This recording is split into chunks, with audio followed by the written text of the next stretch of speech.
January 15th, 1991, 2:43 in the morning. The desert sky over Baghdad stretched endlessly black above Lieutenant Colonel Greg Feist as he gripped the controls of his F-117 Nighthawk. Through his cockpit window, the Iraqi capital sprawled below like a constellation of amber lights, completely unaware of what was descending from above. In less than 3 minutes, the first bombs of Operation Desert Storm would fall, and the world would witness something it had never seen before. A war begun not by soldiers crossing borders, but by invisible aircraft striking with surgical precision. Greg's hands were steady, his breathing controlled, but his mind raced with a single thought that had haunted him through months of training in the Nevada desert. Everything they had promised about this aircraft, every impossible claim about its stealth technology, was about to be tested in the most unforgiving classroom imaginable, actual combat against one of the most heavily defended targets on Earth. Before we dive deeper into this incredible story of innovation, courage, and technological revolution, take a moment to hit that like button and subscribe to our channel. It helps us bring you more fascinating historical content like this. The story of how the F-117 Nighthawk became invisible to Iraq didn't begin in the desert skies of Kuwait or the briefing rooms of Riyadh. It began decades earlier in the paranoid atmosphere of Cold War America, where engineers and visionaries wrestled with an impossible question: how do you hide an airplane in an empty sky? The answer would transform not just military aviation, but the entire nature of modern warfare. Yet, on that January night, as Greg Feist and his fellow pilots prepared to test this technology against a real enemy for the first time, none of them knew for certain if the scientists had been right, if the years of secrecy had been justified, or if they were about to fly into a storm of anti-aircraft fire that would tear their revolutionary aircraft from the sky. The morning sun beat down mercilessly on Tonopah Test Range in Nevada, turning the tarmac into a shimmering mirage. It was April 1982, and Captain Robert Jackson squinted against the glare as he approached the hangar that officially didn't exist. Around him, the desert stretched in every direction, empty and hostile, the perfect place to hide something the American government desperately wanted to keep secret. Bob had been flying F-15s for 6 years, considered one of the Air Force's best pilots, when he received orders that changed his life. He was told to report to a location he couldn't discuss, to fly an aircraft he couldn't describe, for a mission he couldn't acknowledge. His wife thought he was going through advanced fighter training. His parents believed he'd been assigned to a routine posting in Nevada. The truth was far stranger. Inside the climate-controlled hangar, Bob stood face to face with the F-117 for the first time, and his first reaction was disbelief. The aircraft before him looked nothing like any plane he had ever seen. Where traditional fighters featured smooth curves and aerodynamic elegance, this machine was all sharp angles and flat surfaces, like someone had built an airplane out of black origami paper. It looked, frankly, like it shouldn't be able to fly at all. The faceted surfaces that gave it its angular appearance seemed to defy everything he knew about aerodynamics. There were no curves to guide the air smoothly over the wings, no rounded nose to reduce drag. Instead, the aircraft consisted of dozens of flat triangular panels arranged at precise angles, coated in a dark gray material that seemed to absorb light rather than reflect it. Major Paul Wisely, the test pilot who would become Bob's instructor, noticed his expression and smiled knowingly. Paul had been flying the F-117 since its first test flights, one of a handful of pilots entrusted with proving the aircraft could do what the engineers promised. He walked around the aircraft with the pride of a father showing off his child. "She's not built to be pretty," Paul said, running his hand along one of the sharp edges. "She's built to be invisible." He explained that every one of those angular surfaces had been calculated by computer to deflect radar waves away from their source. Traditional aircraft, with their curves and protrusions, reflected radar energy back to the station that sent it, painting a clear picture on enemy screens. But the F-117's faceted design bounced those waves in directions the designers controlled, scattering them harmlessly into space. Over the following weeks, Bob learned to fly an aircraft unlike any other. The F-117 handled, he discovered, like a garbage truck with wings. It was slow compared to the fighters he was used to, subsonic, unable to break the sound barrier. It carried no guns, no air-to-air missiles, nothing to defend itself if intercepted. Its angular shape made it inherently unstable, requiring constant computer assistance just to stay airborne. Without its sophisticated fly-by-wire system, the aircraft would tumble from the sky within seconds. But what it lacked in speed and maneuverability, it made up for in its ability to appear and disappear like a ghost. During training exercises, Bob would fly the F-117 directly toward radar installations, watching on his instruments as they failed to detect him until he was practically overhead. Controllers on the ground would swear their equipment was malfunctioning, unable to believe an aircraft the size of a small airliner could simply vanish from their screens. The training was relentless and demanding. Because the F-117 program remained deeply classified, Bob and his fellow pilots lived a strange double life. By day, they flew the most advanced aircraft in the world, dropping precision-guided bombs on desert targets with an accuracy that seemed almost magical. By night, they returned to ordinary suburban homes, unable to tell their families anything about what they did. If someone asked what Bob flew, he was instructed to say he piloted the A-7 Corsair, an older attack aircraft that provided convenient cover. The deception extended to every aspect of their lives.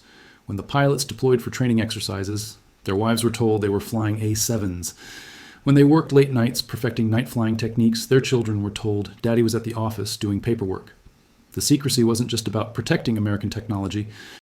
The entire concept of stealth aircraft represented such a revolutionary advancement that military planners worried enemies might develop countermeasures if they knew what was coming. If the Soviet Union or Iraq learned that the United States had perfected radar-invisible aircraft, they might invest in different detection systems, infrared trackers, or acoustic sensors that could nullify the advantage. So the F-117 program remained hidden even from most of the Air Force itself. Pilots were forbidden from discussing their work with anyone, even other pilots. Maintenance crews signed secrecy agreements that threatened criminal prosecution for violations. The aircraft flew only at night, reducing the chance of being spotted by curious civilians or foreign satellites. When one F-117 crashed during a training exercise, the Air Force went to extraordinary lengths to secure the site and remove every piece of wreckage before sunrise. By the late 1980s, the F-117 fleet had grown to include over 50 aircraft, and the pilots had perfected their craft through thousands of hours of nighttime training flights. They had become experts at flying in complete darkness, navigating by instruments alone, hitting targets the size of doorways with laser-guided bombs. But all of this training remained theoretical. The F-117 had never been tested in actual combat, never faced real air defenses trying to shoot it down. Engineers could run simulations and calculate radar cross-sections, but until someone flew the aircraft into hostile airspace and survived, no one could be absolutely certain the stealth technology worked as advertised. That uncertainty gnawed at the pilots, a constant background worry that all their training might be based on a beautiful theory that would fail when it mattered most. Then, on August 2nd, 1990, Iraqi forces invaded Kuwait.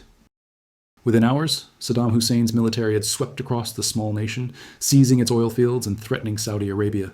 The international response was swift and unified. President George H.W. Bush demanded Iraq's withdrawal and began assembling a coalition of nations prepared to use military force if diplomacy failed. As tensions escalated through the fall of 1990, American military planners began developing Operation Desert Storm, a campaign designed to drive Iraqi forces from Kuwait through overwhelming air power, followed by a ground offensive. And at the heart of that air campaign was a mission only the F-117 could accomplish: the systematic destruction of Iraq's command and control infrastructure in the opening hours of the war. Colonel Alton Whitley, commander of the F-117 wing, gathered his pilots in a secure briefing room at Tonopah in November 1990. The walls were covered with maps of Iraq, satellite photographs of military installations, and intelligence assessments of Iraqi air defenses. What they showed was sobering. Baghdad possessed one of the most sophisticated air defense networks in the world, built with Soviet assistance over 2 decades. Hundreds of radar stations, thousands of anti-aircraft guns, and numerous surface-to-air missile batteries created overlapping fields of fire designed to destroy any aircraft that entered Iraqi airspace. American intelligence estimated that a conventional strike package attempting to hit targets in central Baghdad would suffer losses of up to 30%. Those were World War II numbers, casualty rates that modern air forces considered unacceptable. Colonel Whitley explained the plan with clinical precision. When the war began, F-117s would strike first, hitting key targets that would blind and confuse the Iraqi air defense network: communication centers, radar installations, command bunkers, or the infrastructure that allowed Iraq to coordinate its defenses. With those facilities destroyed or damaged, conventional aircraft could follow, facing a degraded defense system unable to respond effectively. The F-117s would fly alone, without fighter escorts, without jamming support, without any of the protection normally afforded to strike aircraft. They would rely entirely on their stealth to protect them. If the technology failed, if even one aircraft was detected and shot down in those critical opening minutes, the entire air campaign could be jeopardized. The loss of surprise would give Iraq time to activate backup systems and disperse forces, potentially costing hundreds of Allied lives. Bob Jackson, now a lieutenant colonel and one of the most experienced F-117 pilots, felt the weight of what was being asked. He had been flying the Nighthawk for nearly 9 years, had logged hundreds of training missions, had hit thousands of practice targets in the Nevada desert, but this was different. This wasn't dropping inert bombs on plywood mock-ups. This was flying into the most heavily defended airspace on Earth, betting your life on the calculations of engineers you'd never met, trusting that the strange angular airplane you flew would actually be invisible to the radars searching for you. Around the briefing room, he saw the same mixture of excitement and fear on his fellow pilots' faces. They had trained for this moment, had dedicated years to perfecting their skills, but now that it was real, the magnitude of the challenge became clear.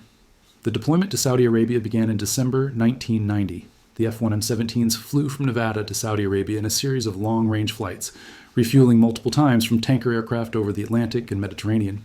Even during deployment, secrecy remained paramount. The aircraft flew only at night, landed at bases where they could be quickly moved into climate-controlled hangars, and remained hidden from the press corps gathering in the region.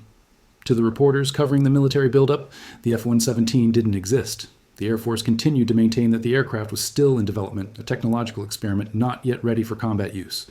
This deception was intentional. Military planners wanted the F-117's combat debut to be a complete surprise to Iraq, a capability they had no reason to expect or defend against. The base at Khamis Mushait in southwestern Saudi Arabia became home for the F-117 wing. Located far from the Iraqi border and the majority of press coverage, it offered the isolation necessary to maintain operational security. The desert heat was oppressive, far worse than Nevada, and the humidity made everything sticky and uncomfortable. Maintenance crews worked around the clock in air-conditioned hangars, carefully maintaining the special coating that made the aircraft stealthy. Any damage to this coating, even small scratches or chips, could increase the aircraft's radar signature and compromise the mission. Each plane underwent meticulous inspection before every flight, with technicians examining every surface with the intensity of jewelers examining diamonds. The pilots settled into a routine of planning and preparation. They studied satellite photos of their assigned targets until they could recognize them from any angle. They memorized the locations of known radar sites and missile batteries. They planned their flight routes to avoid areas of concentrated defenses, threading narrow corridors through Iraq's radar coverage. At night, they flew training missions over the Saudi desert, practicing the precise navigation and bombing techniques they would need. The targets they would strike were not military bases or troop concentrations, but the nerve centers of Iraq's war machine. Communications facilities, electrical power stations, command bunkers buried beneath layers of concrete and steel. These were precision targets that required precision weapons, and the F-117 was the only aircraft capable of hitting them while surviving the defenses surrounding them. Greg Feast drew one of the most critical assignments, the AT&T building in central Baghdad. This innocuous-sounding target was actually a crucial communications hub that connected Iraq's military leadership with forces in the field. Destroying it would sever communication between Saddam Hussein and his commanders, creating confusion and paralysis at the critical moment when the war began. But the building sat in the heart of downtown Baghdad, surrounded by government ministries, military headquarters, and consequently, the densest concentration of air defenses in Iraq. To hit it, Greg would have to fly directly over the city's center, through airspace that American intelligence predicted would be filled with anti-aircraft fire. The margin for error was essentially zero. If his bomb missed by even a few meters, he might hit a civilian building. If his stealth failed and he was detected, he would face missiles and gunfire with no way to defend himself except to try to outmaneuver them in an aircraft designed for stealth, not dogfighting. As January 15th approached and the United Nations deadline for Iraqi withdrawal passed without compliance, the pilots knew war was imminent. The final mission briefings took on a somber tone. Colonel Whitley reminded them that they would be writing history, that what they were about to attempt had never been done before. He told them that the success of the entire air campaign depended on them, that thousands of Allied pilots would follow them into Iraqi airspace, and those pilots' survival depended on the F-117s accomplishing their mission. The pressure was immense, but so was the trust placed in them. They were not just pilots. They were the tip of the spear, the first blow in a conflict that would determine the future of an entire region. The night of January 16th arrived with clear skies and good visibility. In the ready room, pilots went through their final checks with practiced calm, masking the nervousness they all felt. Bob Jackson pulled on his flight suit slowly, methodically checking each zipper and pocket. He thought about his wife and kids back in Nevada, about the letter he had written to them in case he didn't come back. He thought about all the training flights, all the practice runs, all the preparation that had led to this moment. Then he forced those thoughts aside and focused on the mission. There would be time for reflection later. Right now, he needed to be a machine, precise and unemotional, trusting his training and his aircraft. The F-117s took off in darkness, their black forms disappearing into the night sky within seconds. No navigation lights, no radio chatter, nothing to give away their presence. They flew in loose formation toward the Iraqi border, staying low to avoid radar detection. even though their stealth should make them invisible. The pilots had been trained to trust the technology, but old habits died hard, and flying low felt safer even if it wasn't strictly necessary. As they crossed into Iraqi airspace, there was no response from the ground. No missile launches, no searchlights sweeping the sky, no indication they had been detected. The stealth was working, at least so far. Greg Feast pushed his throttles forward slightly, climbing to attack altitude. Through his heads-up display, he could see the navigation waypoints marking his route to Baghdad. The city appeared on the horizon as a glow against the darkness, growing larger as he approached. He ran through his attack checklist mechanically, arming his laser-guided bombs, activating his targeting system, verifying his coordinates. Everything had to be perfect. In the cockpit of an F-117, there was no co-pilot to catch mistakes, no weapons officer to double-check calculations. It was just one pilot, alone in the darkness, responsible for hitting a target the size of a small building from 4 miles up, while flying at 300 miles per hour. The city materialized below him with startling clarity. Streetlights, building lights, vehicle headlights, all completely normal, no indication that anyone below suspected what was about to happen. Greg activated his targeting laser, painting the AT&T building with an invisible beam of light. His bomb would follow that beam down to its target with extraordinary precision, but only if he maintained the laser lock and didn't get shot down in the next 90 seconds. He pickled off the bomb, felt the aircraft lurch slightly as 2,000 pounds of high explosive dropped away, and watched on his infrared display as the weapon fell toward the illuminated building. Then, the sky erupted. Iraqi air defenders, hearing the whistling of falling bombs, opened fire blindly into the darkness. Tracer rounds arced upward in streams of red and orange, anti-aircraft guns pumping shells into the sky at random, hoping to hit whatever was attacking them. Surface-to-air missiles launched from sites around the city, their rocket motors leaving bright trails as they climbed, searching for targets their radars couldn't detect. The darkness above Baghdad transformed into a fireworks display of deadly beauty, thousands of rounds pouring into empty air because the defenders had nothing to aim at. Greg flew through this maelstrom, watching the tracers pass below and beside his aircraft, close enough to see but not close enough to hit. The Iraqis were shooting at ghosts, firing at the sound of bombs falling, at the flash of explosions, at anything except the actual aircraft above them. His bomb hit exactly where he aimed it. The infrared display showed the AT&T building's distinctive shape one moment, then a bright flash, then nothing but smoke and debris. Target destroyed. Greg banked away, throttling up to leave the area as quickly as possible without breaking the sound barrier, which would announce his presence to everyone below. Behind him, more explosions lit up Baghdad as other F-117s hit their targets. Communication centers, power stations, command bunkers, all struck within minutes of each other in a coordinated assault designed to paralyze Iraq's military leadership. And through it all, despite the thousands of rounds fired into the sky, despite the missiles and the guns and the desperate attempts to hit something, anything, not a single F-117 was touched. Bob Jackson hit his target with equal precision, a military headquarters on the outskirts of Baghdad.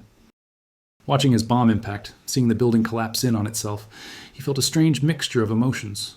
Relief that the weapon hit where it was supposed to, pride in executing a difficult mission successfully, and an odd sadness at the destruction he was causing, even though he knew the target was legitimate and the mission necessary. War was never clean, never simple, even when conducted with precision and care. People were dying below because of the bombs he dropped, and that weight would stay with him long after the mission ended. The flight back to Saudi Arabia felt longer than the flight in. Adrenaline faded, replaced by exhaustion and the dawning realization of what they had just accomplished. The F-117s returned to Khamis Mushait without loss, every aircraft accounted for, every pilot safe. As they climbed out of their cockpits in the pre-dawn darkness, ground crews rushed forward to inspect the aircraft for damage. They found nothing. No bullet holes, no shrapnel damage, no indication that any of the defensive fire had come close. The stealth had worked exactly as promised. For the first time in history, strike aircraft had penetrated the heart of heavily defended enemy territory and emerged unscathed, invisible to the very defenses designed to destroy them.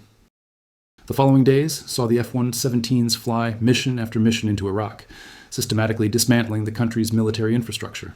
They struck with impunity, appearing over their targets without warning, dropping their bombs with precision and vanishing before defenses could react. Iraqi commanders grew increasingly frustrated and desperate. They fired into empty skies, wasted ammunition on phantoms, and watched helplessly as their carefully constructed defense network crumbled around them. Reports from the ground spoke of panic and confusion. Soldiers heard bombs falling but never saw aircraft. Radar operators saw nothing on their screens, even as explosions destroyed facilities around them.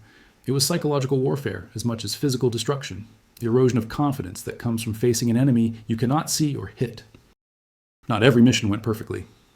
On the fourth night of the war, Captain Mike Reel experienced every pilot's nightmare when his targeting system malfunctioned while approaching his target. The laser designator that guided his bombs failed, leaving him unable to strike with the precision required. He could drop his bombs blind and hope for the best, but that violated everything the F-117 represented. Precision was not just a capability, it was a moral imperative, a way to wage war while minimizing civilian casualties. Mike made the difficult decision to abort the attack, bringing his bombs home rather than risk hitting the wrong target. It was the right choice, the professional choice, but it felt like failure nonetheless. He had flown into Iraqi airspace, faced their defenses, and accomplished nothing. Back at base, his squadron mates reassured him that he had done exactly what he should have, that bringing the bombs home was better than dropping them where they might kill innocents. But the disappointment lingered. The war continued for 42 days, and throughout that period, the F-117s remained the only aircraft authorized to strike targets in downtown Baghdad and other heavily defended areas. They flew over 1,300 combat sorties, hit their targets with better than 80% accuracy, and suffered 0 losses. The technology that had been developed in secret, tested in the Nevada desert, and perfected through years of classified operations, had proven itself in the crucible of combat. The age of stealth had arrived, and warfare would never be the same. Major Paul Wisely, the test pilot who had introduced Bob Jackson to the F-117 nearly a decade earlier, flew some of the deepest penetration missions of the war. He struck targets into Tikrit, Saddam Hussein's hometown, where defenses were particularly heavy because of the city's symbolic importance. Flying over Tikrit, Paul thought about all the skeptics who had doubted the F-117 during its development, the critics who said stealth was impossible, the engineers who struggled to make the technology work. Now here he was, proving them all wrong, hitting targets in one of the most defended cities in Iraq, and flying home without a scratch. It was vindication for everyone who had believed in the program, who had dedicated years to making the impossible possible. The ground war, when it finally came, was almost anticlimactic. Iraqi forces, blinded and confused by the air campaign, disorganized by the destruction of their command structure, collapsed within days. What military analysts had predicted might be a bloody, grinding conflict ended in 100 hours of ground combat. Coalition casualties were minimal, far lower than the worst-case scenarios had predicted. And much of that success could be traced back to those first strikes by the F-117s, the precision attacks that paralyzed Iraq's ability to coordinate a defense. The invisible aircraft had changed the equation, making a seemingly formidable military appear weak and vulnerable. When the F-117 pilots returned to the United States, they found themselves celebrated as heroes, though the celebration was muted by the secrecy that still surrounded their program. The Air Force acknowledged the F-117's existence and its role in Desert Storm, but many operational details remained classified. Bob Jackson found himself in the strange position of being congratulated for accomplishments he couldn't discuss in detail. Friends and family wanted to hear war stories, wanted to know what it was like to fly the stealth fighter in combat, and he had to smile and give vague answers, holding back the intensity of the experience, the fear and the triumph and the weight of responsibility that came with being the first to test revolutionary technology in actual war. The success of the F-117 in Desert Storm transformed American military planning. Stealth became a priority for all future aircraft development. The B-2 bomber, F-22 fighter, and eventually the F-35 Joint Strike Fighter all incorporated stealth technology, building on the lessons learned from the Nighthawk. But more than that, the F-117 changed how military planners thought about warfare itself. The ability to strike targets with precision while remaining invisible opened new strategic possibilities, ways to wage war that minimized friendly casualties and, at least in theory, reduced collateral damage. Whether that theory held up in practice would be debated for decades, but the technological achievement was undeniable. Greg Feast, reflecting years later on that first night over Baghdad, spoke about the surreal experience of watching an entire city shoot at him without being able to see him. He described the almost dreamlike quality of flying through curtains of anti-aircraft fire that passed harmlessly by, the disconnection between the violence happening around him and his own safety inside the stealth aircraft. It was, he said, like being a ghost, present but invisible, able to act while remaining undetected. That invisibility came with its own psychological burden, a sense of unfair advantage that troubled some pilots even as they recognized its military value. War, they had been taught, involved risk, required courage precisely because it was dangerous, but the F-117 removed much of that risk, at least from direct enemy action, creating a strange situation where pilots faced minimal threat while delivering devastating strikes. The technological achievement of the F-117 stemmed from decades of research into radar and how it works. Radar detects objects by sending out radio waves and measuring the echoes that bounce back. Conventional aircraft, with their curved surfaces and protruding antennas and weapons, reflect these waves efficiently, creating strong echoes that appear clearly on radar screens. The F-117's designers understood that they couldn't make an aircraft that absorbed all radar energy. That was impossible with current technology. Instead, they created a shape that reflected radar energy, but reflected it in directions away from the source. The faceted surfaces worked like angled mirrors, bouncing radar waves off into space rather than back to the radar station. This principle was proven mathematically by Soviet physicist Pyotr Ufimtsev in the 1960s, though the Soviet Union never pursued the practical applications of his theories. American researchers, reading translations of Ufimtsev's work, recognized its military potential and spent years developing the computer programs necessary to calculate the precise angles needed for effective radar deflection. The result was the F-117's distinctive angular shape, each flat surface positioned at a specific angle determined by millions of calculations. Covering this precisely angled airframe was a special coating that absorbed certain radar frequencies, further reducing the aircraft's signature. The combination of shape and coating made the F-117 appear on radar as something no larger than a bird, too small to be worth investigating, easily dismissed as electronic noise or atmospheric interference. But stealth came with compromises. The angular shape that made the F-117 invisible also made it aerodynamically unstable. The aircraft wanted to tumble, to fall out of the sky, and only constant computer corrections kept it flying. Pilots described it as flying an aircraft that actively fought against you, that required constant attention and gentle inputs because aggressive maneuvering could overwhelm the flight control system. The lack of aerodynamic efficiency also meant the F-117 was slow and fuel-hungry, requiring careful fuel management on long missions. And the special coating was fragile, sensitive to rain and damage, requiring constant maintenance to remain effective. These limitations didn't diminish the achievement. Engineers had been told that radar-invisible aircraft were impossible, that the laws of physics prevented any object from hiding from radar. They proved the skeptics wrong through brilliant mathematics and patient engineering, creating something that redefined what was possible. The F-117 represented the power of scientific research translated into practical application, theoretical physics made into angular metal reality. The pilots who flew the F-117 in combat returned changed by their experience. They had participated in something historic, had proven that technology and training and courage could accomplish missions previously thought impossible. But they also carried the weight of what they had done. Each bomb they dropped destroyed buildings and killed people, even when those people were legitimate military targets. The precision of their weapons made the killing more efficient, but it was still killing, still the taking of human lives in service of political and military objectives. Some pilots struggled with this reality more than others. Some found meaning in the precision itself, in the fact that their weapons hit exactly what they aimed at, minimizing unintended destruction. Others questioned whether any amount of precision justified the violence inherent in warfare. Bob Jackson eventually retired from the Air Force, his career spanning the transformation of military aviation from conventional fighters to stealth technology. He watched as the F-117 itself was retired in 2008, replaced by more advanced stealth aircraft that incorporated the lessons learned from the Nighthawk. At the retirement ceremony, he stood with his fellow pilots, a brotherhood bound by shared secrets and shared experiences, and reflected on what they had accomplished together. They had taken an aircraft that looked impossible and made it fly. They had taken technology that seemed theoretical and proven it in combat. They had changed warfare in ways that would echo for generations. The legacy of the F-117 extends far beyond its combat record. It demonstrated that American technological superiority could compensate for numerical inferiority, that quality could triumph over quantity when that quality was sufficiently advanced. This lesson influenced military procurement for decades, encouraging investment in expensive, highly capable systems rather than large numbers of simpler weapons. Whether this was wise strategy or wasteful spending remains debated, but the F-117's success in Desert Storm provided powerful evidence for the value of technological investment. The aircraft also represented a triumph of engineering problem-solving.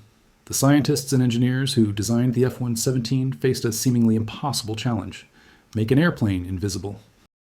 Rather than giving up or declaring the problem unsolvable, they approached it systematically, breaking down the challenge into smaller problems they could address. They studied how radar works, how it detects objects, how echoes form in return. They used mathematics to calculate how different shapes would reflect radar energy. They tested materials that could absorb radar waves. They built models and conducted radar tests, refining their designs through countless iterations. The result was an aircraft that shouldn't have been possible, that flew despite looking like it couldn't, that was invisible despite being visible to the naked eye. For the pilots, the experience of flying the F-117 in combat remained the defining moment of their careers. Greg Feist described it as the culmination of everything he had trained for, the moment when all the practice and preparation and planning came together in a few minutes of intense focus. The memory of flying over Baghdad that first night, of watching his bomb hit its target while anti-aircraft fire lit up the sky around him, stayed vivid decades later. It was the moment he proved to himself that he could perform under pressure, that he could trust his training and his aircraft when it mattered most. The psychological impact of operating a stealth aircraft also shaped the pilots in subtle ways. The knowledge that they were invisible, that enemies couldn't see them coming, created a sense of invulnerability that had to be carefully managed. Overconfidence could be deadly, could lead to complacency or taking unnecessary risks. Squadron commanders worked hard to keep their pilots grounded, to remind them that while the F-117 was stealthy, it wasn't invincible. A mechanical failure, a mistake in navigation, a lucky shot from an anti-aircraft gun, any of these could still bring down the aircraft. The stealth protected them from radar-guided missiles, but it didn't make them bulletproof. As years passed and more details about the F-117 program became public, historians and analysts studied its development and deployment, trying to understand the lessons it offered. Some focused on the technological aspects, the engineering challenges overcome, and the scientific principles applied. Others examined the operational security that kept the program secret for so long, the compartmentalization and need-to-know restrictions that prevented leaks. Still, others looked at the strategic implications, how the existence of stealth aircraft changed calculations about air defense and offensive operations.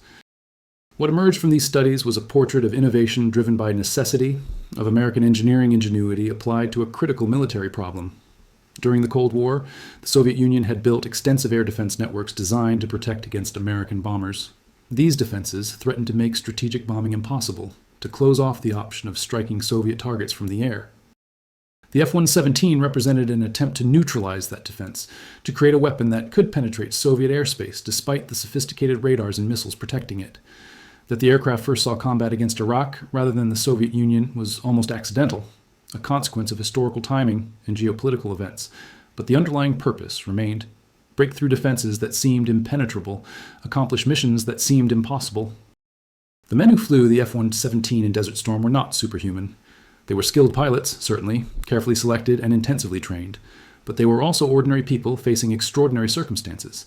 They felt fear before missions, worried about their families, questioned whether they would survive the war. What separated them was not natural courage or inherent bravery, but training that taught them to function despite fear, to focus on their tasks, even when their bodies screamed at them to flee. They learned to trust their aircraft and their skills, to believe that careful preparation and precise execution would see them through. Bob Jackson often thought about the civilians who lived in the buildings he bombed, the Iraqi soldiers manning air defenses, who shot at aircraft they couldn't see. He understood they were doing their duty, defending their country as they saw it, just as he was doing his. War created these situations, forced people into roles where they tried to kill each other, not from personal animosity, but from political necessity. The precision of his weapons didn't change that fundamental reality. It just meant that when he killed people, he killed the specific people he intended to kill, rather than random civilians who happened to be nearby. That was better than indiscriminate bombing, unquestionably better, but it was still killing. The F-117's retirement in 2008 marked the end of an era. The aircraft that had revolutionized warfare was made obsolete by its own success, as newer designs incorporated stealth from the beginning rather than retrofitting it onto existing concepts. The angular, faceted approach of the F-117 gave way to smoother curves that achieved stealth while maintaining better aerodynamic performance. The F-22 and F-35 represented the next generation, aircraft that were stealthy and fast and maneuverable that didn't require the same compromises the Nighthawk had demanded. But the pilots who had flown the F-117 in combat retained a special place in aviation history. They had been the first to prove that stealth worked, the first to fly into heavily defended airspace and emerge undetected, the first to demonstrate that American technological superiority could provide decisive military advantage. Future generations would fly more advanced aircraft with better performance, but they would never have the experience of being first, of testing revolutionary technology against a real enemy for the first time, of proving that something the world thought impossible was not only possible, but devastatingly effective. Greg Feist, in his later years, spoke to aviation groups and military audiences about his experiences flying the F-117. He described the aircraft with affection, despite its quirks and limitations, called it the most important plane he ever flew, despite it being slow and unstable and uncomfortable, because it represented something larger than just a weapon system. It represented human ingenuity applied to seemingly insurmountable problems. It represented years of dedicated work by thousands of people, from the scientists who developed the theories, to the engineers who translated those theories into metal and circuits, to the maintenance crews who kept the aircraft flying, to the pilots who proved it worked. It was a collective achievement, the kind of focused effort that nations can accomplish when they commit resources and talent to a clear objective. The story of the F-117 in Desert Storm is ultimately a story about people as much as technology. People who kept secrets for years, who trained in darkness and obscurity, who trusted their lives to theories and calculations and computer programs. People who flew into combat knowing that if the scientists were wrong, if the engineers had miscalculated, if the technology failed, they would die. And people who proved, on that January night over Baghdad and in the weeks that followed, that courage and skill and preparation can overcome even the most formidable defenses when combined with superior technology. The desert sky over Baghdad is peaceful now, decades removed from the tracer fire and explosions of 1991. The AT&T building Greg Feast, destroyed that first night, has long since been rebuilt. The air defense sites that fired blindly into the darkness have been dismantled or destroyed. But the legacy of what happened in those skies remains, written in the history books and in the memories of the men who were there.